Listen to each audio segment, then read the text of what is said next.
la família del meu marit tenien una empresa de textil, vull dir, no tenia res a veure amb el món del càmping ni amb el món turístic.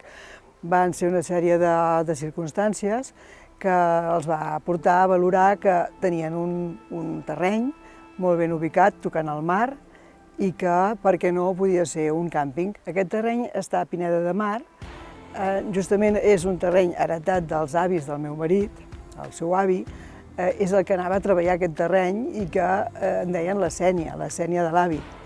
D'aquí ve el nom després que hem posat el grup. A casa, sempre, a la que hem tingut una edat de començar a poder treballar, ens han ensenyat el negoci treballant amb les petites feines de dintre, per tant va haver un moment que ja va passar de ser la zona de jocs a ser una escola i crec que l'essència una mica del que és el grup des del punt de vista organitzatiu i familiar, que és anar tots junts, va començar a néixer allà. No només érem una família, que també, però mica en mica érem un equip de treball. I això és com ho recordo. Treballant a diferents llocs, com a adolescent, de vegades volem escapar de la feina, que és el que normalment passa en aquesta edat, i mica en mica anar entenent lo bonic que té aquest sector. Clar, jo ja vaig néixer al càmping, hem viscut allà sempre, a casa nostra de fet està al centre del primer càmping, i a mi em costa de separar, és a dir, jo he crescut amb gent de tot arreu, jugant moltíssim al carrer. Jo recordo poques tardes estant a casa fent alguna cosa. Bueno, m'encanten les manualitats, i sí que ho feia, però recordo estar molt jugant amb pals, amb fang, i sempre envoltada de gent de molts llocs diferents, i això crec que ha sigut un avantatge en moltes coses perquè m'ha permès tenir una visió del món bastant global o oberta i crec que una infància molt feliç. El meu marit era una persona d'aquestes empresàries que sempre estan pensant en coses noves i, de fet, gràcies a la seva iniciativa, per aquí hem anat. Jo tinc que dir que he sigut sempre un ajudant d'ell, ni més ni menys. He fet tot el que he pogut i el millor que he sabut, però apoyant-lo a les seves iniciatives, que en tenia i moltes. I sí, ell ja de seguida va comprar altres terrenys, va començar a preparar altres coses, perquè després, quan els nostres fills s'hi volien i els hi agradava realment i volien continuar, ja tinguessin a on començar, no? I, de fet, va ser així. Jo crec que, i això ho hem sabut fer bastant bé a casa, doncs has d'establir clarament els rols de cadascú i que tothom sàpiga que una cosa és la nostra relació com a família, una altra cosa és la relació com a accionistes i l'altra, si és que es dona, com a treballadors. Això, si es té clar des del principi, tot funciona bé. Fer feliç el meu pare. El primer any va ser això. Jo vaig tornar, com dèiem, en aquest moment, se m'ha presentat aquesta oportunitat i va ser una mica la seva il·lusió d'obrir, d'anar a un altre lloc i oferir-me a mi una possibilitat de desenvolupar-me, que jo li vaig dir, dona'm un any i ho provo. I va funcionar, i m'hi vaig trobar gust, i vaig veure que tenia un lloc, i a partir d'aquí vaig començar a tenir realment amor i passió per la meva feina. Però no era una vocació que tenia d'entrada. El que sí que he tingut sempre molt clar són ensenyances d'ell, que per mi és una persona clau en tot això, i profundes, que són molt importants, com el fet d'entendre que quan se'ns arriba una oportunitat, que se'ns dona una cosa com ara bé això, a part de ser agraïts i si l'agafem, agafar-la i estimar-la, és intentar millorar-la.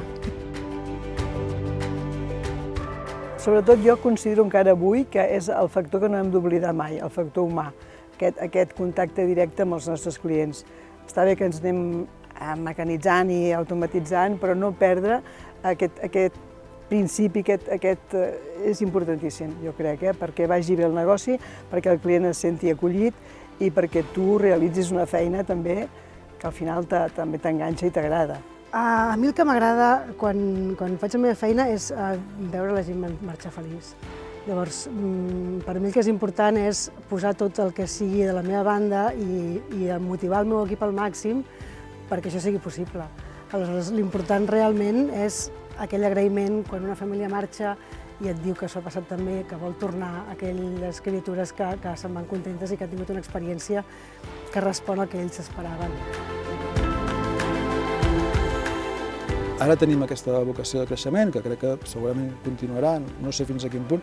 El que sí que volem és que sigui una empresa familiar professionalitzada, però familiar. O sigui, no ens plantegem entrada de capital extern ni créixer per créixer, perquè per nosaltres tenir aquesta independència és important, és clau. Anirem al ritme que puguem i ho farem mentre tinguem il·lusió de fer-ho. Hem intentat que Sénia, no sé si puc dir que sigui pionera, però sí que emeti una imatge única i una mica el meu objectiu ha sigut aquest, donar-li un caràcter i una presència sènia i, per tant, nostra. Ha de transmetre una mica el que som, no? Una família que es dedica a vendre vacances i fer feliços a les famílies que acollim. Per tant, una imatge propera, lluminosa, d'alegria, una mica que parli del que viurà cada família quan vinguin i s'hospedin als nostres càmpings.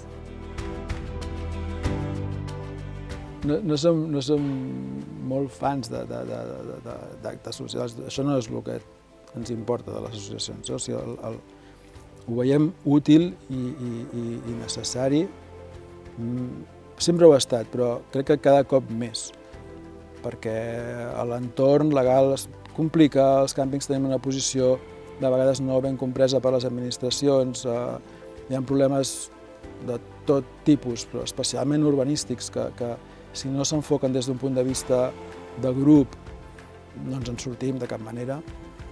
Jo crec que és imprescindible.